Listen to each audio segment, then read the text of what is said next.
അൽഹംദുലില്ലാഹി റബ്ബിൽ ആലമീൻ വസ്സലാത്തു വസ്സലാമു അലാ റസൂലിഹിൽ അമീൻ വഅലാ ആലിഹി വസ്വഹ്ബിഹി അജ്മഈൻ അമ്മാ ബഅദു അയ്യുഹൻ നാസ് ഇത്തഖുല്ലാഹ് അഊദു ബില്ലാഹി മിനശ് ശൈത്വാനിർ റജീം ബിസ്മില്ലാഹിർ റഹ്മാനിർ റഹീം യാ അയ്യുഹല്ലദീന ആമനു കുതിബ അലൈക്കുമുസ് സിയാം കമാ കുതിബ അലല്ലദീന മിൻ ഖബ്ലിക്കും ലഅല്ലക്കും തത്തഖൂൻ. ഇൽമുൽ ഖുർആൻ അക്കാദമിയിലെ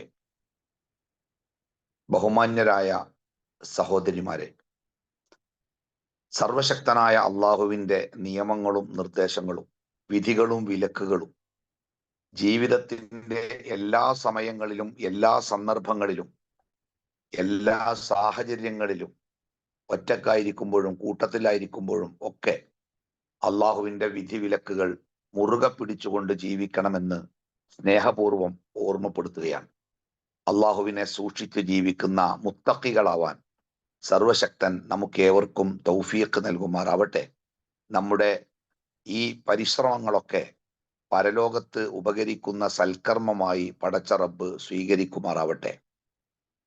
വിശുദ്ധ ഖുർആൻ പഠിക്കുക എന്ന ലോകത്തിലെ ഏറ്റവും ശ്രേഷ്ഠമായ പ്രവൃത്തി ചെയ്തുകൊണ്ടിരിക്കുന്ന എൻ്റെ പ്രിയപ്പെട്ട സഹോദരിമാർക്ക് അള്ളാഹു സുബ്ഹാനഹു തആല ആ ഖുർആൻ നാളെ പരലോകത്ത് സാക്ഷികളാകുന്ന സത്യവിശ്വാസികളുടെ കൂട്ടത്തിൽ നമ്മെ ഏവരെയും ഉൾപ്പെടുത്തി അനുഗ്രഹിക്കുമാറാവട്ടെ. സത്യവിശ്വാസിയായ ഓരോ മനുഷ്യനെ സംബന്ധിച്ചിടത്തോളം ഏറെ സന്തോഷകരമായ ദിവസങ്ങളാണ് അവന്റെ മുമ്പിലൂടെ കടന്നു പോകുന്നത്. ജീവിതത്തിൽ ഒരുപാട് ഇഷ്ടപ്പെടുന്ന ഒരു വ്യക്തി ഒരുപാട് കാലത്തിന് ശേഷം നമ്മെ കാണാൻ വരുന്നു എന്ന് കേൾക്കുമ്പോഴുണ്ടാകുന്ന സന്തോഷം പോലെ അതിനേക്കാൾ വലിയ സന്തോഷമാണ് ഓരോ വിശ്വാസിയുടെ മനസ്സിലും. ഹബീബായ മുഹമ്മദ് മുസ്തഫ സ്വല്ലല്ലാഹു അലൈഹി വസല്ലമ റമളാൻ മാസം ആഗതമാകുമ്പോൾ തന്റെ സഹാബത്തിനെ വിളിച്ചുകൂട്ടും.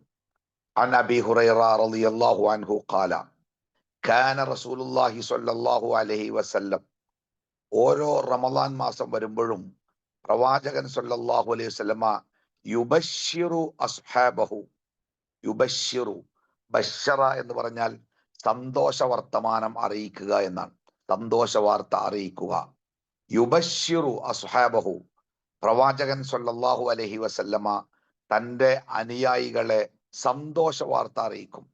റമളാൻ മാസത്തിന്റെ ആഗമനത്തെക്കുറിച്ചുള്ള വാർത്ത പ്രവാചകൻ സ്വല്ലല്ലാഹു അലൈഹി വസല്ലമ ഏറെ ആഹ്ലാദത്തോടു കൂടിയാണ് തൻ്റെ അനുചരന്മാരെ അറിയിക്കാറുള്ളത്.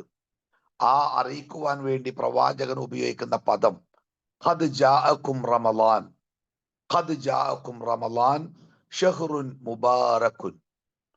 ഖദ് ജാഅക്കും റമളാൻ, തീർച്ചയായും നിങ്ങൾക്കിതാ റമളാൻ മാസം ആഗതമായിരിക്കുന്നു. അഥവാ നിങ്ങളിപ്പോൾ റമളാൻ മാസത്തിലാണ് നിൽക്കുന്നത്. റമളാനിന്റെ സവിശേഷതയായി പ്രവാചകൻ സ്വല്ലല്ലാഹു അലൈഹി വസല്ലം പറഞ്ഞത് ഷഹ്റുൻ മുബാറക്കുൻ, അനുഗ്രഹീതമായ ബർക്കത്തുള്ള ഒരു മാസമാണ് നിങ്ങൾക്ക് വന്നെത്തിയിരിക്കുന്ന ഈ റമളാൻ എന്നാണ് പ്രവാചകൻ സ്വല്ലല്ലാഹു അലൈഹി വസല്ലം സ്വഹാബത്തിനെ പരിചയപ്പെടുത്തിയത്. സത്യവിശ്വാസിയെ സംബന്ധിച്ചിടത്തോളം ഏറെ അനുഗ്രഹീതമായ മാസമാണ് റമളാൻ. ഏറെ ബർക്കത്തുള്ള മാസമാണ് റമളാൻ. ബർക്കത്ത് എന്നൊക്കെ പറഞ്ഞാൽ നമുക്കറിയാലോ, നമ്മൾ എന്തിനു വേണ്ടിയാണോ ഒരു വസ്തുവിനെ ഉപയോഗിക്കുന്നത്, ആ ഉപയോഗിക്കുന്ന വസ്തുവിൽ നിന്ന് കിട്ടേണ്ട ഗുണം നമ്മൾ പ്രതീക്ഷിക്കുന്ന അത്രയോ അതിലേറെയോ കിട്ടുമ്പോഴാണ് നമ്മൾ ബർക്കത്തുണ്ട് എന്ന് പറയാറുള്ളത്. ചില വസ്തുക്കൾ നമ്മൾ ഉപയോഗിക്കുമ്പോൾ നമ്മൾ പ്രതീക്ഷിക്കുന്ന ഗുണം കിട്ടിയിട്ടില്ലെങ്കിൽ നമ്മൾ പറയാറുള്ള പദമാണ് സംഗതിയൊക്കെ കുഴപ്പമില്ല, പക്ഷെ ഒരു ബർക്കത്തില്ലാത്ത സാധനമാണ് അറിയും. റമളാൻ ബർക്കത്തുള്ള മാസമാണ്. രണ്ട് കാര്യങ്ങളാണ് റമളാനിൽ നമുക്ക് ചെയ്യാനുള്ളത്. ഒന്ന്, അല്ലാഹു സുബ്ഹാനഹു വ തആല നമ്മളോട് ചെയ്യണം എന്ന് പറഞ്ഞ കാര്യങ്ങൾ ചെയ്യണം. രണ്ട്, ചെയ്യരുത് എന്ന് പറഞ്ഞ കാര്യങ്ങളിൽ നിന്ന് വിട്ടു നിൽക്കണം. ഇത് റമളാനിൽ മാത്രമല്ല, എല്ലാ കാലത്തും ചെയ്യേണ്ട കാര്യമാണ്. പക്ഷേ മറ്റുള്ള മാസങ്ങളിലൊക്കെ ഈ രണ്ട് ഉത്തരവാദിത്തങ്ങൾ ചെയ്യുവാൻ നമുക്ക് പ്രയാസങ്ങൾ ഉണ്ടാവും. എന്ന് പറഞ്ഞാൽ നമ്മുടെ മനസ്സും നമ്മുടെ മടിയും നമ്മുടെ ചുറ്റുപാടുകളുമൊക്കെ ഈ കർമ്മങ്ങൾ ചെയ്യുന്നതിൽ നിന്ന് നമുക്ക് തടസ്സമാവും. അതുകൊണ്ട് തന്നെ ചെയ്യണം എന്ന് അള്ളാഹു കൽപ്പിച്ച കുറെ കാര്യങ്ങൾ, നിസ്കാരം മുതൽ, മാതാപിതാക്കളെ പരിചരിക്കുന്നത് മുതൽ, ഖുർആൻ ഓതുന്നത് മുതൽ, പാവങ്ങളെ സഹായിക്കുന്നത് മുതൽ, സക്കാത്ത് കൊടുക്കുന്നത് മുതൽ, ഒരുപാട് കാര്യങ്ങൾ ചെയ്യണമെന്ന് അള്ളാഹു പറഞ്ഞതാണ് എന്ന് നമുക്കറിയാം. എന്നാലും പല സാഹചര്യങ്ങളിലും നമുക്കത് ചെയ്യാൻ പറ്റാതെ വരാറുണ്ട്. അതുപോലെ തന്നെ ചെയ്യരുത് എന്ന് അള്ളാഹു പറഞ്ഞ കുറെ കാര്യങ്ങളുണ്ട്. കളവ് പറയരുത്, പരദൂഷണം പറയരുത്, കൈക്കൂലി വാങ്ങരുത്, അന്യരുടെ സ്വത്ത് ആഗ്രഹിക്കരുത്, അങ്ങനെ അരുത് എന്ന് പറഞ്ഞ കുറെ കാര്യങ്ങളുണ്ട്. അതിൽ നിന്ന് നമ്മൾ വിട്ടു നിൽക്കണം. പക്ഷേ ചില കാലങ്ങളിലൊക്കെ അത്തരം തെറ്റുകളിൽ നിന്ന് വിട്ടു നിൽക്കാൻ നമുക്ക് കഴിയാതെ പോവുകയും ചെയ്യാറുണ്ട്. എന്നാൽ റമദാൻ ഇതിൽ നിന്ന് വ്യത്യസ്തമാണ്. നന്മകൾ ചെയ്യാൻ മറ്റു മാസങ്ങളിൽ നമുക്ക് കഴിയുന്നതിനേക്കാൾ ഏറെ റമദാനിൽ നമുക്കതിന് കഴിയാറുണ്ട്.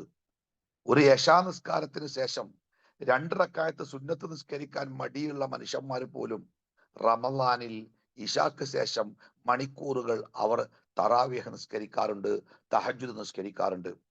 സാധാരണയായി 10 20 രൂപ സ്വതക്ക ചെയ്യുന്ന ആളുകൾ റമദാൻ മാസമാകുമ്പോൾ അത് 100 200 ആയി മാറാറുണ്ട്. നമ്മുടെ നാട്ടിലെ ആളുകളൊക്കെ സക്കാത്തും റമദാനും തമ്മിൽ യാതൊരു ബന്ധവുമില്ല. സക്കാത്ത് വേറെ, റമദാൻ വേറെ. പക്ഷെ നമ്മുടെ നാട്ടിലെ ഒട്ടുമിക്ക ആളുകളും അവരുടെ സ്വത്തിന്റെ സക്കാത്ത് കൊടുക്കാൻ റമദാനാണ് തെരഞ്ഞെടുക്കാറ്. കാരണം റമദാനിൽ അത് കൊടുക്കുമ്പോ മനസ്സിൽ ബുദ്ധിമുട്ടൊന്നും തോന്നാറില്ല. അതാണ് അങ്ങനെ ഒരു ബർക്കത്തുള്ള മാസമാക്കിയിട്ട് അള്ളാഹു റമദാൻ മാസത്തെ നമുക്ക് തന്നിരിക്കുന്നു.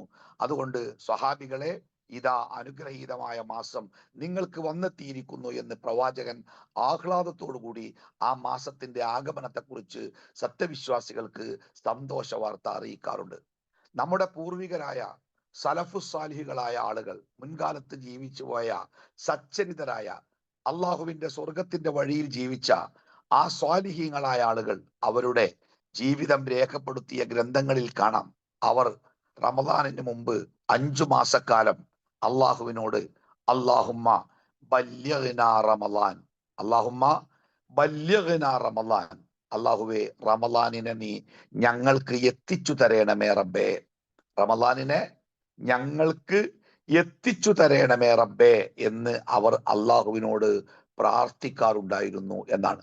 റമദാൻ കഴിഞ്ഞാൽ പിന്നീടുള്ള 6 മാസം അവർ അള്ളാഹുവിനോട് പ്രാർത്ഥിക്കാറ് അല്ലാഹുമ്മ തഖബ്ബൽ മിന്നാ റമദാൻ, അള്ളാഹുവേ റമദാൻ മാസത്തിൽ ഞങ്ങൾ ചെയ്ത കർമ്മങ്ങൾ അതിനെന്തൊക്കെ കുറവുകളുണ്ടെങ്കിലും അള്ളാഹുവേ ആ കുറവുകളൊക്കെ പരിഹരിച്ച് ഞങ്ങളുടെ കർമ്മത്തെ നീ സ്വീകരിക്കണമേ റബ്ബേ എന്ന് അള്ളാഹുവിനോട് അവർ പ്രാർത്ഥിച്ചു. അതായത് ഒരു വർഷത്തിലെ മുഴുവൻ കാലങ്ങളിലും എല്ലാ ദിവസങ്ങളിലും റമദാനിനെ കുറിച്ചുള്ള ചിന്ത ഒരു സത്യവിശ്വാസിയുടെ മനസ്സിൽ ഉണ്ടായിക്കൊണ്ടിരിക്കും എന്നാണ് ഈ സംഭവങ്ങളൊക്കെ പഠിപ്പിക്കുന്നത്.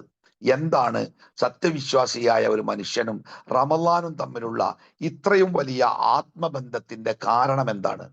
12 മാസങ്ങളുണ്ടല്ലോ ഒരു ഹിജ്റ കലണ്ടറിൽ.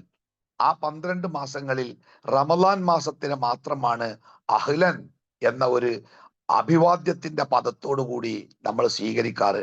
അഹ്ലൻ റമദാൻ. നമ്മുടെ നാടിന്റെ പല ഭാഗങ്ങളിലും ആ പേരിൽ റമദാനുമായി ബന്ധപ്പെട്ട പഠന ക്ലാസ്സുകളും പ്രഭാഷണങ്ങളും ഒക്കെ നമ്മൾ കേൾക്കാറുണ്ട്. അഹ്ലൻ റമദാൻ.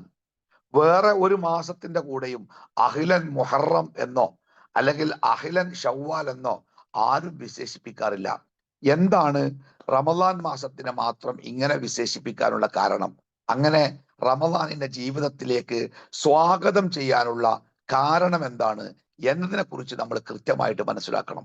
ഇത് ഷവ്വാൽ മാസത്തിന്റെ അവസാന നാളുകളിലാണ്. ഇൻഷാ അല്ലാഹ് അടുത്ത ദിവസം നമ്മുടെ ജീവിതത്തിലേക്ക് റമദാൻ കടന്നു വരും. ഇസ്ലാമിക കാലഗണന നിയമപ്രകാരം ഒരു മാസം അവസാനിക്കുന്നതും മറ്റൊരു മാസം തുടങ്ങുന്നതും എങ്ങനെയാവണമെന്ന് നബി സല്ലല്ലാഹു അലൈഹി വസല്ലമ വളരെ കൃത്യമായി പഠിപ്പിച്ചിട്ടുണ്ട്. ഒരു അറബി മാസത്തിലെ 29ാമത്തെ ദിവസം ചക്രവാളത്തിൽ നിരീക്ഷണം നടത്തണം. ചന്ദ്രൻ ഉദിച്ചിട്ടുണ്ടോ ഇല്ലേ? ചന്ദ്രനെ കണ്ടാൽ 29ാമത്തെ ദിവസത്തിൽ ചക്രവാളത്തിൽ സൂര്യാസ്തമയത്തിന് ശേഷം ചന്ദ്രനെ കണ്ടാൽ അതിന്റെ അർത്ഥം ആ മാസം 29 അവസാനിച്ചിരിക്കുന്നു. അടുത്ത ദിവസം പുതിയ മാസം 1-ാം തീയതിയാണ്. ഇനി ചന്ദ്രനെ നിരീക്ഷിച്ചപ്പോൾ ചന്ദ്രനെ കണ്ണുകൊണ്ട് കാണാൻ പറ്റിയില്ല. ചന്ദ്രനെ കണ്ണുകൊണ്ട് കാണാൻ പറ്റിയില്ല. അത് ഉദിക്കാത്തത് കൊണ്ടോ ഇനി ഉദിച്ച ചന്ദ്രൻ കാർമേഘത്തിന്റെയോ മറ്റെയോ ഉള്ളിൽ പെട്ടത് കൊണ്ടോ, രണ്ടായാലും ആ ചന്ദ്രനെ നമുക്ക് കണ്ണുകൊണ്ട് കാണാൻ പറ്റിയിട്ടില്ലെങ്കിൽ ആ ദിവസം കൂടി ആ മാസത്തിന്റെ ഭാഗമായി കണ്ട് ആ മാസത്തിനെ 30 പൂർത്തിയാക്കി അതിന്റെ ശേഷമുള്ള ദിവസം അടുത്ത മാസം 1 പരിഗണിക്കണം. അഥവാ ഈ വരുന്ന വെള്ളിയാഴ്ച ശഅബാൻ 29 ആണ്. അന്ന് മാസപ്പിറവി ഉണ്ടോ എന്ന് നോക്കാൻ നമ്മുടെ നാട്ടിലെ പ്രധാനപ്പെട്ട മതസംഘടനകളൊക്കെ ആഹ്വാനം ചെയ്തിട്ടുണ്ട്. അപ്പൊ 29 വൈകുന്നേരം മഗ്രിബ് ബാങ്കിന്റെ സമയത്തോടു കൂടി മാസം കാണാൻ സാധ്യതയുള്ള, ചന്ദ്രപ്പിറവി കാണാൻ സാധ്യതയുള്ള തീരപ്രദേശങ്ങളിലും അതേപോലെ ഉയർന്ന പ്രദേശങ്ങളിലുമൊക്കെ ആളുകൾ ജാഗ്രതയോടുകൂടി റമദാനിന്റെ മാസപ്പിറവി ഉണ്ടോ എന്ന് പരിശോധിക്കും. 29 മാസപ്പിറവി കണ്ടാൽ ഇൻഷാ അല്ലാഹ് അടുത്ത ദിവസം അഥവാ മാർച്ച് 1 ശനിയാഴ്ച റമദാൻ 1 ആയിരിക്കും. ഇനി വെള്ളിയാഴ്ച വൈകുന്നേരം ആരും നമ്മുടെ സംസ്ഥാനത്ത് എവിടെയും മാസപ്പിറവി കണ്ടില്ല എങ്കിൽ പിറ്റത്തെ ദിവസം ശനിയാഴ്ച ശഅബാൻ 30 ആയി പൂർത്തിയാക്കും. ഇൻഷാ അല്ലാഹ് മാർച്ച് 2 ഞായറാഴ്ചയായിരിക്കും റമദാൻ 1. രണ്ടായിരുന്നാലും ആ രൂപത്തിൽ പുതിയ മാസം നമ്മുടെ ജീവിതത്തിലേക്ക് കടന്നു വരും. അതിന് ദിവസങ്ങൾ മാത്രമേ ഉള്ളൂ ശഅബാൻ മാസം അവസാനിക്കാൻ. ഇന്ന് വ്യാഴാഴ്ചയാണ്, അഥവാ ശഅബാൻ 27 നാളെ 28 നാളെ 29 തീരുകയാണ്. ഈ 2 ദിവസങ്ങൾ, ശഅബാൻ അവസാനത്തെ 2 ദിവസങ്ങൾ നമ്മൾ സുന്നത്ത് നോമ്പുകളൊന്നും അനുഷ്ഠിക്കരുത് എന്ന് പ്രവാചകൻ പഠിപ്പിച്ച ചില ഹദീസുകളിൽ നിന്ന് നമുക്ക് മനസ്സിലാക്കാൻ പറ്റും. നമ്മുടെ ജീവിതത്തിലൊക്കെ ബാക്കിയുണ്ടായിരുന്ന, കടമുണ്ടായിരുന്ന നോമ്പുകളൊക്കെ മിക്ക ആളുകളും ഈ ശഅബാൻ മാസത്തിൽ നോറ്റ് വീട്ടിയിട്ടുണ്ടാവും. ശഅബാൻ റമദാനിനെ സ്വീകരിക്കാനുള്ള, അതിനെ ഒരുങ്ങാനുള്ള സമയമാണ്. അതുകൊണ്ട് തന്നെ പ്രവാചകൻ സല്ലല്ലാഹു അലൈഹി വസല്ലമ റമദാൻ കഴിഞ്ഞാൽ പിന്നെ ഏറ്റവും കൂടുതൽ സുന്നത്ത് നോമ്പുകൾ നോറ്റിരുന്നത് ശഅബാൻ മാസത്തിലാണ് എന്ന് പ്രവാചകന്റെ ഹദീസുകളിൽ നിന്ന് നമുക്ക് മനസ്സിലാക്കാൻ പറ്റും. ഈ ശഅബാൻ മാസത്തിൽ റമദാൻ എന്ന നമ്മുടെ ജീവിതത്തിലെ മഹാസൗഭാഗ്യമായി കടന്നു വരുന്ന ഈ മാസത്തിനെ സ്വീകരിക്കാനുള്ള മാനസികവും ശാരീരികവുമായ ഒരുക്കത്തിലാണ് നമ്മൾ ഓരോരുത്തരും വ്യാപൃതരാവേണ്ടത്. റമദാനിന് വേണ്ടിയുള്ള ഒരുക്കം എന്ന് പറയുമ്പോൾ സാധാരണ നമ്മുടെ നാടുകളിലൊക്കെ കാണാറുള്ളത് ഒന്ന്, വീടുകളൊക്കെ വൃത്തിയാക്കുക എന്നതാണ്. അത്യാവശ്യം ക്യാഷുള്ള ആളുകളാണെങ്കിൽ പെയിന്റ് അടിച്ച് വീട്ടിലെ ഫർണിച്ചറുകളൊക്കെ മാറ്റി വീടിനെ പുതുമോടിയിലേക്ക് ആക്കി മാറ്റാറുണ്ട്. ഒരു മിഡിൽ ആയ ആളുകളൊക്കെ വീടുകളൊക്കെ കഴുകി വൃത്തിയാക്കി വീടിനുള്ളിലെ മുഴുവൻ വസ്തുക്കളുമൊക്കെ വൃത്തിയാക്കി അവർ റമദാനിനെ സ്വീകരിക്കാൻ കാത്തു നിൽക്കാറുണ്ട്. ഇത്തിരി പാവപ്പെട്ടവരാണെങ്കിൽ പോലും റമദാനിന്റെ തലേ ദിവസം വീട്ടിലെ വസ്ത്രങ്ങളൊക്കെ അലക്കി ഫർണിച്ചറുകളൊക്കെ കഴുകി വൃത്തിയാക്കി പറ്റുന്നത് പോലെ അവർ റമദാനിന് വേണ്ടി ഒരുങ്ങി നിൽക്കാറുണ്ട്. അതുപോലെ തന്നെ റമദാൻ മാസത്തിലേക്ക് ആവശ്യമായ ഭക്ഷണ പദാർത്ഥങ്ങളൊക്കെ നേരത്തെ തന്നെ ഒരുക്കി റെഡിയാക്കി വെക്കുന്ന ആളുകളുണ്ട്. ഇത്തിരി കൂടി മുന്നോട്ട് ചിന്തിക്കുന്ന ആളുകൾ റമദാനിലെ ഷോപ്പിങ്ങിന്റെ തിരക്കൊക്കെ ഒഴിവാക്കാൻ റമദാനിന് മുമ്പേ പെരുന്നാളിന് ആവശ്യമായ വസ്ത്രങ്ങൾ കൂടി ഷോപ്പിംഗ് ചെയ്തു വെക്കുന്ന ആളുകളെയും നമ്മുടെ കൂട്ടത്തിൽ കാണാറുണ്ട്. ഇതൊന്നും ഒരു റമദാനിന്റെ പുണ്യകർമ്മവുമായി ബന്ധപ്പെട്ട കാര്യങ്ങളല്ല. നബി സല്ലല്ലാഹു അലൈഹി വസല്ലമ ഇങ്ങനെ ഏതെങ്കിലും രൂപത്തിലുള്ള ഒരുക്കങ്ങൾ നടത്താൻ നമ്മളോട് ആവശ്യപ്പെടുകയോ പ്രവാചകൻ അത് മാതൃകയായി കാണിക്കുകയോ ചെയ്തിട്ടില്ല. അതുകൊണ്ട് അതൊരു സൽക്കർമ്മത്തിന്റെ അല്ലെങ്കിൽ ഒരു പ്രത്യേകം പ്രതിഫലാർഹമായ കർമ്മമാണ് റമദാനിന്റെ മുമ്പത്തെ ദിവസം നനച്ചുകുളി എന്ന പേരിൽ ഇത്തരം കാര്യങ്ങളൊക്കെ ചെയ്യൽ എന്ന് നമ്മൾ തെറ്റിദ്ധരിക്കരുത്. എന്നാൽ ഒരു വ്യക്തി റമദാനിൽ തന്റെ കാര്യങ്ങളൊക്കെ എളുപ്പമാവാനും കൂടുതൽ സമയം ആരാധനകൾക്ക് വേണ്ടി കിട്ടുവാനും വേണ്ടി ഇത്തരം കാര്യങ്ങളൊക്കെ നേരത്തെ തന്നെ ചെയ്തു വെച്ചാൽ അത് തെറ്റാണെന്ന് പറയേണ്ടതില്ല. ആ നിയ്യത്തിന് അള്ളാഹുവിന്റെ അടുക്കൽ തീർച്ചയായിട്ടും പ്രതിഫലമുണ്ടായിരിക്കും. പക്ഷേ നമ്മളൊക്കെ മനസ്സിലാക്കിയിരിക്കേണ്ട ഏറ്റവും പ്രധാനപ്പെട്ട ഒരു സംഗതി, നമ്മുടെ വീടോ വീടിലെ ഫർണിച്ചറുകളോ കഴുകാത്തത് കൊണ്ടോ, നമ്മുടെ ജനലുകളിലോ വാതിലുകളിലോ എട്ടുകാലിയുടെ വലയുള്ളത് കൊണ്ടോ നമ്മുടെ നോമ്പോ ആരാധനാ കർമ്മങ്ങൾക്കോ അതിന്റെ പ്രതിഫലത്തിന് യാതൊരു കുറവും സംഭവിക്കുകയില്ല. ആരെങ്കിലും റമദാനിന്റെ മുമ്പ് വീടൊന്നും കഴുകി വൃത്തിയാക്കിയിട്ടില്ലെങ്കിൽ ആ വീട്ടിൽ നിന്ന് നോമ്പ് നോൽക്കുന്നവരുടെ പ്രതിഫലത്തിന് ഒരു കുറവും ഉണ്ടാവുകയില്ല. പക്ഷേ മറ്റു ചില വസ്തുക്കൾ നമ്മൾ കഴുകി വൃത്തിയാക്കേണ്ടതുണ്ട്. പ്രധാനമായും നമ്മുടെ മനസ്സാണ്. നമ്മുടെ മനസ്സിൽ വെറുപ്പിന്റെ, വിദ്വേഷത്തിന്റെ, വേണ്ടാത്തരത്തിന്റെ മാറാലക്കെട്ടുകൾ ഉണ്ടെങ്കിൽ നമ്മൾ ചെയ്യുന്ന ആരാധനകൾ അള്ളാഹുവിന്റെ അടുക്കൽ പ്രതിഫലാർഹമല്ലാത്ത വെറും പ്രവർത്തനങ്ങളായി മാറും. അതിൽ പ്രധാനമായി നമ്മൾ ശ്രദ്ധിക്കേണ്ട കാര്യം, നമ്മുടെ സൽക്കർമ്മങ്ങൾ അള്ളാഹുവിന്റെ അടുക്കൽ സ്വീകരിക്കപ്പെടാതെ പോകാനുള്ള ഏറ്റവും പ്രധാനപ്പെട്ട കാരണങ്ങളിൽ ഒന്നാമത്തേത് ശിർക്കാണ്. ഒരു മനുഷ്യന്റെ ജീവിതത്തിൽ ശിർക്ക് സംഭവിച്ചാൽ അള്ളാഹുവിന് മാത്രം കൊടുക്കേണ്ട കാര്യങ്ങൾ, അള്ളാഹുവിന് ചെയ്യുന്ന ഇബാദത്തുകൾ, അള്ളാഹുവിനോടുള്ള പ്രാർത്ഥനകൾ, ദുആകൾ, സഹായതേട്ടങ്ങൾ, നേർച്ചകൾ തുടങ്ങി അള്ളാഹുവിന് മാത്രം നമ്മൾ ചെയ്തു കൊടുക്കേണ്ട കാര്യങ്ങൾ, ആ കാര്യങ്ങളിൽ ഏതെങ്കിലും ഒന്ന് അള്ളാഹു അല്ലാത്ത ഏതെങ്കിലും ഒരു സൃഷ്ടിയിലേക്ക് നമ്മൾ തിരിച്ചുവിട്ടാൽ ആ പ്രവർത്തനത്തിന് പറയുന്ന പേരാണ് ഷിർക്ക്. അള്ളാഹുവിന്റെ മാത്രം പ്രവർത്തനങ്ങൾ, അള്ളാഹുവിന്റെ മാത്രം സവിശേഷതകൾ, വിശേഷണങ്ങൾ, പേരുകൾ, ഇതിലേതെങ്കിലും ഒന്ന് അള്ളാഹു അല്ലാത്ത ആർക്കെങ്കിലും നമ്മൾ വകവെച്ചു കൊടുത്താൽ അതിന് പറയുന്ന പേരാണ് ഷിർക്ക്. ഈ ഷിർക്ക് ഒരു മനുഷ്യന്റെ ജീവിതത്തിൽ എപ്പോഴെങ്കിലും സംഭവിച്ചാൽ അതുകൊണ്ടുണ്ടാകുന്ന ദുരന്തം, അതുവരെ അവൻ പ്രവർത്തിച്ച മുഴുവൻ സൽക്കർമ്മങ്ങളും അള്ളാഹു തആല ബാത്തിലാക്കി കളയും. മുഹമ്മദ് നബി സല്ലല്ലാഹു അലൈഹി വസല്ലമയോട് വിശുദ്ധ ഖുർആനിലൂടെ അള്ളാഹു നൽകുന്ന ഒരു താക്കീതുണ്ട്. ആ താക്കീത് ഇപ്രകാരമാണ്: വലഖദ് ഊഹിയ ഇലൈക വഇലല്ലദീന മിൻ ഖബ്ലിക ലഇൻ അശ്റക്ത ലയഹ്ബതന്ന അമലുക. മുഹമ്മദ് നബിയെ, നിങ്ങളുടെ ജീവിതത്തിൽ എങ്ങാനും ശിർക്ക് സംഭവിച്ചാൽ താങ്കൾ ഇതുവരെ ചെയ്ത മുഴുവൻ സൽക്കർമ്മങ്ങളും അതോടുകൂടി പൊളിഞ്ഞു പോകും. ഇത് മുഹമ്മദ് നബി സല്ലല്ലാഹു അലൈഹി വസല്ലമയുടെ കാര്യത്തിൽ മാത്രമല്ല, മറ്റൊരായത്തിൽ ഒരു 10-16 പ്രവാചകന്മാരുടെ പേരെടുത്ത് പറഞ്ഞ ശേഷം, അവരുടെ കഥ പറഞ്ഞ ശേഷം അള്ളാഹു തആല പറയുന്നുണ്ട്, അവരുടെ ജീവിതത്തിൽ എങ്ങാനും ശിർക്ക് വന്നാൽ പിന്നെ യാതൊരു ഉപകാരവും അവർക്കുണ്ടാവുകയില്ല. അപ്പോ ജീവിതത്തിൽ ശിർക്കിനെ വളരെ നന്നായി നമ്മൾ പേടിക്കണം, ഗൗരവത്തോടെ. നബി സല്ലല്ലാഹു അലൈഹി വസല്ലം ഒരിക്കൽ തന്റെ സ്വഹാബത്തിനോട് പറഞ്ഞു, ഇത്തഖൂ ഹാദ ശിർക, നിങ്ങൾ ശിർക്കിനെ വല്ലാതെ സൂക്ഷിക്കണം കേട്ടോ. പ്രവാചകന്റെ സ്വഹാബത്ത് ലാ ഇലാഹ ഇല്ലല്ലാഹ് ശരിക്കും മനസ്സിലാക്കി ആ ലാ ഇലാഹ ഇല്ലല്ലാഹ്ക്ക് എതിര് നിൽക്കുന്നവരോട് യുദ്ധം ചെയ്ത് രക്തസാക്ഷിയായവരുടെ പിന്മുറക്കാരാ, ബാക്കിക്കാരാ അവരോട് പറഞ്ഞത്. അവർക്ക് തൗഹീദ് അറിയാഞ്ഞിട്ടല്ല.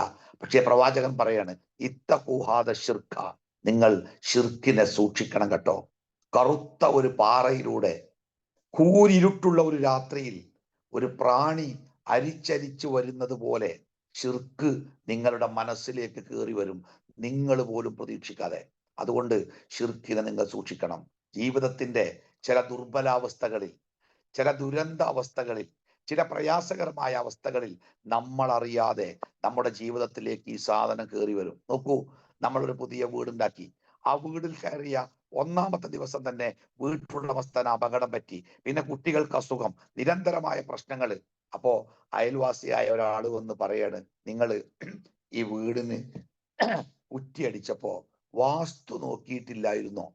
അങ്ങനെ നോക്കാത്തത് കൊണ്ടല്ലേ നിങ്ങളുടെ വീട്ടിൽ ഇങ്ങനെ എന്നും പ്രശ്നം ഉണ്ടാവുന്നത് എന്ന് പറയുമ്പോൾ കൃത്യമായ ഈമാൻ ഇല്ലാത്ത ഒരാൾക്ക് തോന്നിപ്പോകും, ഇത് പറഞ്ഞത് ശരിയാണല്ലോ, അങ്ങനെ എന്തോ സംഭവിച്ചിട്ടുണ്ടോ, ഇനി എന്താ പരിഹാരം? നമ്മളൊക്കെ ഇപ്പൊ ഇന്ന് സുബൈ നിസ്കാരം കഴിഞ്ഞ് ഞങ്ങളുടെ നാട്ടിലെ പള്ളിയിൽ 6:10 ആവും സുബൈ നിസ്കാരം തീരുമ്പോൾ. അതുകൊണ്ടാണ് ക്ലാസ്സിലേക്ക് എത്തിച്ചേരാൻ ഒരു 10 മിനിറ്റ് വൈകിയത്. ആ സുബൈ നമസ്കാരത്തിന് ശേഷം സലാം വീട്ടിയ ശേഷം നമ്മൾ പറഞ്ഞൊരു വാക്കില്ലേ, അല്ലാഹുമ്മ ലാ മാനിഅ ലിമാ അഅ്തൈത വലാ മുഅ്തിയ ലിമാ മനഅത. പടച്ചോനെ, നീ എന്താണോ എനിക്ക് തരുന്നത് അത് തടയാൻ ഈ ലോകത്ത് ആർക്കും സാധ്യമല്ല. നീ എന്താണോ എനിക്ക് വേണ്ട എന്ന് നിശ്ചയിച്ചത് അതെനിക്ക് തരാനും ഈ ലോകത്താർക്കും സാധ്യമല്ല. എത്ര ഉറച്ച വിശ്വാസമാണത്! ആ വിശ്വാസമുള്ള ഒരു മനുഷ്യൻ എങ്ങനെയാണ് വാസ്തുവിനെ തേടി പോവുക? നമ്മുടെ ജീവിതത്തിൽ എന്തെങ്കിലും സംഭവിക്കുന്നുണ്ടെങ്കിൽ അത് അള്ളാഹുവിന്റെ നിശ്ചയമാണ്. അത് പ്രയാസകരമാണെങ്കിൽ അത് നമ്മളെ പരീക്ഷിക്കാൻ വേണ്ടിയാണ്. നമ്മൾ ഈമാനോടുകൂടി പിടിച്ചു നിൽക്കണം എന്നല്ലേ അതിന്റെ അർത്ഥം?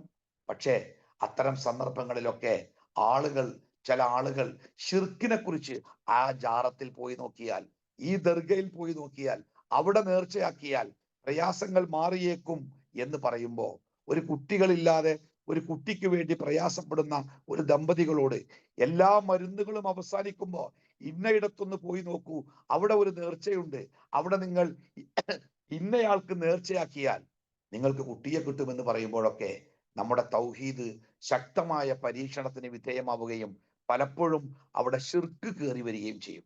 അതുകൊണ്ട് എൻ്റെ പ്രിയപ്പെട്ട സഹോദരിമാരെ, നമ്മുടെ ജീവിതത്തിൽ ഏറ്റവും ഗൗരവത്തോടുകൂടി നമ്മൾ കാണേണ്ട സംഗതി ശിർക്ക് വരാതിരിക്കാൻ കഠിനമായി ശ്രമിക്കണമെന്നാണ്. വിശുദ്ധ റമദാനിലൂടെ ജീവിതത്തിനെ മോക്ഷത്തിലേക്ക് കൊണ്ടുപോകാൻ നമ്മളൊക്കെ തയ്യാറെടുക്കുമ്പോഴും ഒന്നാമത്തെ തയ്യാറെടുപ്പ് ഈ രംഗത്താവണം. എൻ്റെ ജീവിതത്തിൽ എവിടെയെങ്കിലും എന്തെങ്കിലും സംഭവിച്ചു പോയിട്ടുണ്ടോ?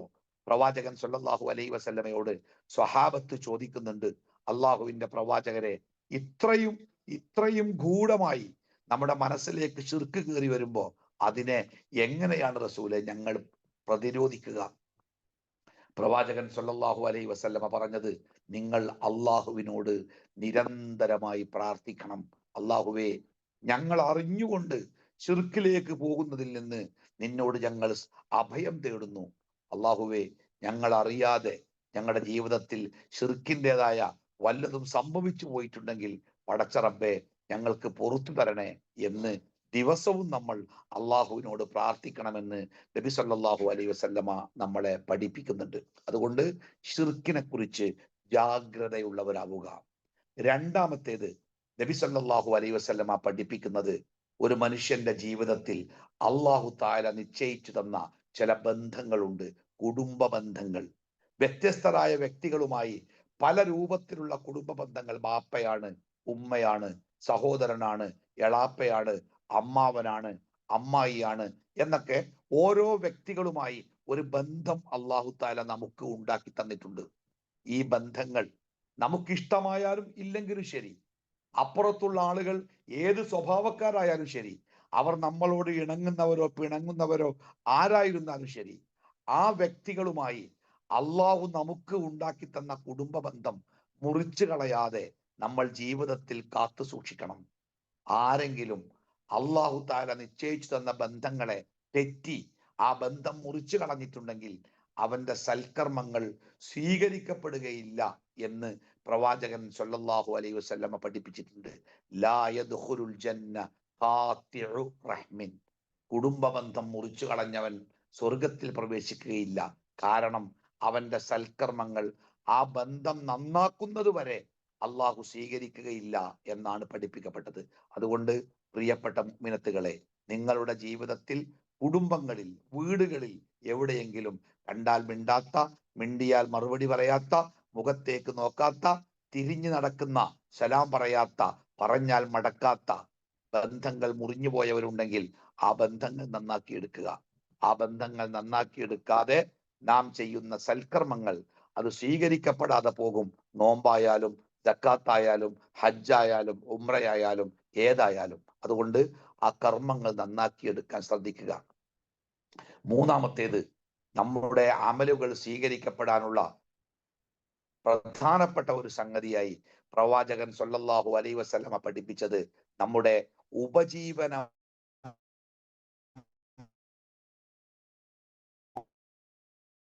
ഹലാലായിലൂടെ അതുകൊണ്ട് ജീവിക്കുകയും ചെയ്യുന്ന ഒരു മനുഷ്യൻ, ആ മനുഷ്യനെ പറ്റി പ്രവാചകൻ സല്ലല്ലാഹു അലൈഹി വസല്ലമ പറഞ്ഞത്, അവന്റെ മത്അമുഹു ഹറാം, അവന്റെ ഭക്ഷണം ഹറാമായ പണം കൊണ്ടുള്ള ഭക്ഷണം, വമൽബസുഹു ഹറാം, അവൻ ധരിച്ചിരിക്കുന്ന വസ്ത്രം ഹറാമായ വരുമാനം കൊണ്ടുള്ള വസ്ത്രം, വഉദിയ ബിൽ ഹറാം, അവൻ ആകപ്പാടെ ഹറാമിൽ ഇങ്ങോട്ട് മൂടപ്പെട്ടിട്ടുണ്ട്, അവന്റെ വീട്, അവന്റെ ഏർപ്പാടുകളിലൊക്കെ ഹറാം.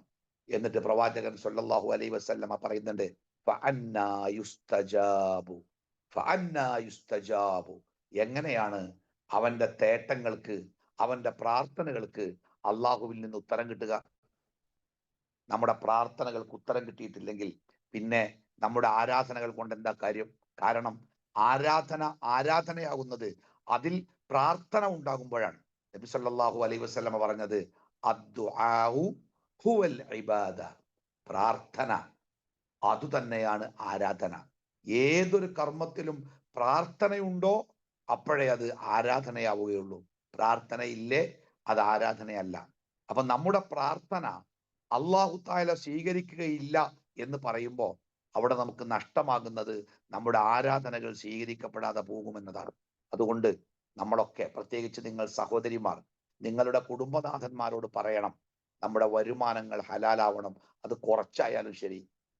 മദീനയിൽ ഒരു ക്ഷാമമുണ്ടായി പ്രവാചകന്റെ കാലശേഷം. ആളുകൾ പട്ടിണി കടന്ന് മരിക്കുന്ന അവസ്ഥ വരെ ഉണ്ടായിന. കുടുംബനാഥന്മാർ ഭക്ഷണം തേടി പുറപ്പെട്ട് വൈകുന്നേരം വെറും കൈയോടുകൂടി മടങ്ങി വരുന്ന അവസ്ഥയുണ്ടായി. ഒരു ദിവസം ഒരു കുടുംബനാഥൻ വീട്ടിലേക്ക് കയറി വരുമ്പോ അയാളുടെ മക്കളൊക്കെ ഭക്ഷണം കിട്ടാഞ്ഞ് അവശരായി വീണു പോയിട്ടുണ്ട്. അയാളുടെ ഭാര്യ നടക്കാൻ പോലും കഴിയാതെ കിടന്നു പോയിട്ടുണ്ട്. ദിവസങ്ങളായി ഭക്ഷണം കഴിച്ചിട്ട് മരണത്തിന്റെ വക്കീലാണ്. അന്ന് അയാൾ വലിയ സങ്കടം തോന്നി. അയാൾ അന്ന് ഭാര്യയോട് പറഞ്ഞു, നാളെ നാളെ എന്തായാലും ഞാൻ ഭക്ഷണം കൊണ്ടേ വരൂ. അപ്പൊ ഭാര്യ ചോദിച്ചു, എവിടുന്നാണ്? അയാൾ പറഞ്ഞു, ഇതുവരെയും നമുക്ക് ഭക്ഷണം കിട്ടാത്തതിന്റെ കാരണം എനിക്കൊരു തീരുമാനമുണ്ടായിരുന്നു. ഹലാലായ രൂപത്തിലുള്ള ഭക്ഷണം മാത്രം.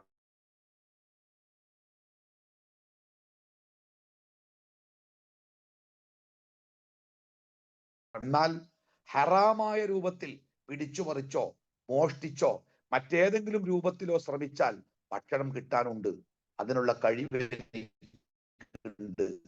അതുകൊണ്ട് തൽക്കാലം ഞാന് ഹലാല് എന്ന ആ നിബന്ധന മാറ്റിവെച്ചു. എനിക്ക് കുട്ടികളുടെ അവസ്ഥ കാണാൻ വയ്യ. ഹറാമെങ്കിൽ ഹറാമ്, നാളെ ഞാൻ ഭക്ഷണവുമായിട്ടേ വരൂ എന്ന് പറഞ്ഞ് അയാൾ ഭക്ഷണം തേടി പോകുമ്പോൾ അയാളുടെ ഭാര്യ അയാളോട് പറയുന്ന ഒരു ഉപദേശമുണ്ട്. എൻ്റെ എല്ലാ സഹോദരിമാരുടെയും മനസ്സിൽ ആ ഉപദേശം ഉണ്ടാവണം. എന്താ പറഞ്ഞറിയോ? പ്രിയപ്പെട്ടവനെ, ഒരു ദിവസം കൂടി നിങ്ങൾ ഹലാലായ ഭക്ഷണം തന്നെ തേടുക. കാരണം ഒരു ദിവസം കൂടി ജീവിക്കാനുള്ള ജീവനൊക്കെ, അതിനുള്ള കഴിവ് നമ്മുടെ മക്കൾക്കും എനിക്കൊക്കെ ഉണ്ട്. പക്ഷേ ഹറാമായ ഭക്ഷണം നിങ്ങൾ ഈ വീട്ടിലേക്ക് കൊണ്ടുവന്നാൽ ആ ഹറാമായ ഭക്ഷണം കഴിച്ചതിന്റെ പേരിൽ നാളെ അള്ളാഹുവിന്റെ ഭീകരമായ നരകശിക്ഷ ഉണ്ടല്ലോ, അത് ഒരു സെക്കൻഡ് പോലും താങ്ങാൻ നമ്മുടെ കുടുംബത്തിനോ മക്കൾക്കോ പറ്റൂല. അതുകൊണ്ട് ഹറാമായ ഭക്ഷണം നമുക്ക് വേണ്ട എന്ന് പറഞ്ഞ് സ്വന്തം ഭർത്താവിനെ തിരുത്തുന്ന ഒരു സ്ത്രീയുടെ കഥയുണ്ട് മദീനയുടെ ചരിത്രത്തിൽ. അപ്പോ നമ്മുടെ വരുമാനങ്ങളൊക്കെ, ഏതൊക്കെ രൂപത്തിലുള്ള വരുമാനങ്ങളുണ്ടോ അതൊക്കെ, അതെത്ര കുറഞ്ഞാലും ശരി, അത് ഹലാലായതാവാൻ വേണ്ടി പ്രത്യേകമായി ശ്രദ്ധിക്കേണ്ടതുണ്ട്. നാലാമത്തേത്, നമ്മുടെ വാക്കുകളും നമ്മുടെ പ്രവൃത്തികളും മറ്റുള്ളവർക്ക് ഉപദ്രവകരമാകാതിരിക്കാൻ നമ്മൾ ശ്രദ്ധിക്കണം. അത് മറ്റുള്ളവർക്ക് ഉപദ്രവകരമാകുമ്പോൾ അല്ലാഹു തആല നമ്മുടെ വിചാരണ വേളയിൽ നമ്മൾ ചെയ്ത സൽക്കർമ്മങ്ങൾ, നമ്മൾ ആരെയാണോ വേദനിപ്പിച്ചത്, അകാരണമായി ഉപദ്രവിച്ചത്, അവർക്ക് പകരം കൊടുക്കും. അവരുടെ തിന്മകളുടെ ശിക്ഷ പകരം നമ്മൾ ഏറ്റെടുക്കേണ്ടി വരും എന്ന് പ്രവാചകൻ പറയുന്നുണ്ട്. എമ്പാടും സ്വർഗത്തിൽ പോകാൻ മാത്രം സൽക്കർമ്മങ്ങളുമായി പരലോകത്തെത്തുന്ന ചില ആളുകൾ എല്ലാം മറ്റുള്ളവർക്ക് നൽകപ്പെട്ട് ഫക്കീറായി പാപ്പറായി നരകത്തിൽ പോകുമെന്ന് റസൂലുള്ള പഠിപ്പിച്ചിട്ടുണ്ട്. ഒരിക്കൽ ഒരാൾ വന്നിട്ട് പറഞ്ഞു, റസൂലെ, എൻ്റെ വീടിന്റെ അടുത്ത് ഒരു സ്ത്രീ ഉണ്ട്. അവൾ രാത്രി മുഴുവനും നിസ്കരിക്കും, പകല് മുഴുവനും അവർക്ക് നോമ്പാണ്. വല്ലാത്തൊരു സ്ത്രീയാണ്. പക്ഷേ അവരുടെ നാവ് ഭയങ്കര വിഷമാണ്. എല്ലാവരെയും ആ നാവ് കൊണ്ട് ഉപദ്രവിക്കും, പരിഹസിക്കും, ഈ പരദൂഷണം പറയും, ചീത്ത പറയും, വേദനിപ്പിക്കും.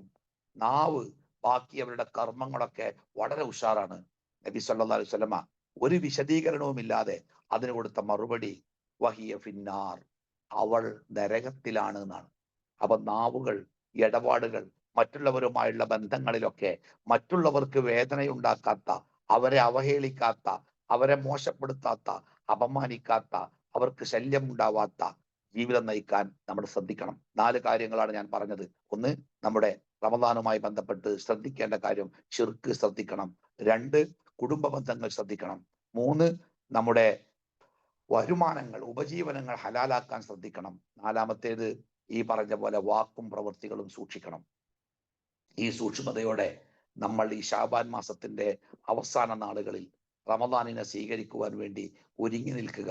മനസ്സുകൊണ്ടും ശരീരം കൊണ്ടും പ്രാർത്ഥന കൊണ്ടും ഈ റമദാൻ മാസത്തിലെ എല്ലാ നന്മകളും പൂർണ്ണമായി അനുഷ്ഠിക്കാനുള്ള ആരോഗ്യവും ആഫിയത്തും ഈമാനും നമ്മളിൽ നിലനിൽക്കുവാൻ വേണ്ടി പടച്ച റബ്ബിനോട് എപ്പോഴും നമ്മൾ പ്രാർത്ഥിച്ചു കൊണ്ടിരിക്കുക.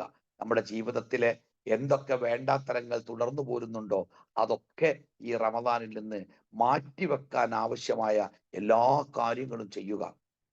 നമ്മുടെ വീട്ടിലൊക്കെ ടെലിവിഷനുകളിലൊക്കെ ഹറാമുകൾ കാണുന്ന സ്വഭാവമുണ്ടെങ്കിൽ, മൊബൈൽ ഫോണുകളിലെ ചാറ്റുകളിലും ബന്ധങ്ങളിലും അനുവദിക്കപ്പെടാത്ത കാര്യങ്ങളുണ്ടെങ്കിൽ അതൊക്കെ ഈ റമദാനിന്റെ മുന്നോടിയായി ബ്ലോക്ക് ചെയ്ത് നീക്കം ചെയ്യേണ്ടത് നീക്കം ചെയ്ത് നമ്മുടെ കർമ്മങ്ങൾക്ക് യാതൊരു തകരാറുമില്ലാത്ത വിധം ഒരു മാസക്കാലം ഭദ്രമായും ഭംഗിയായും ജീവിക്കാൻ ആവശ്യമായ ഒരു സാഹചര്യം നമ്മൾ ഉണ്ടാക്കിയെടുക്കണം.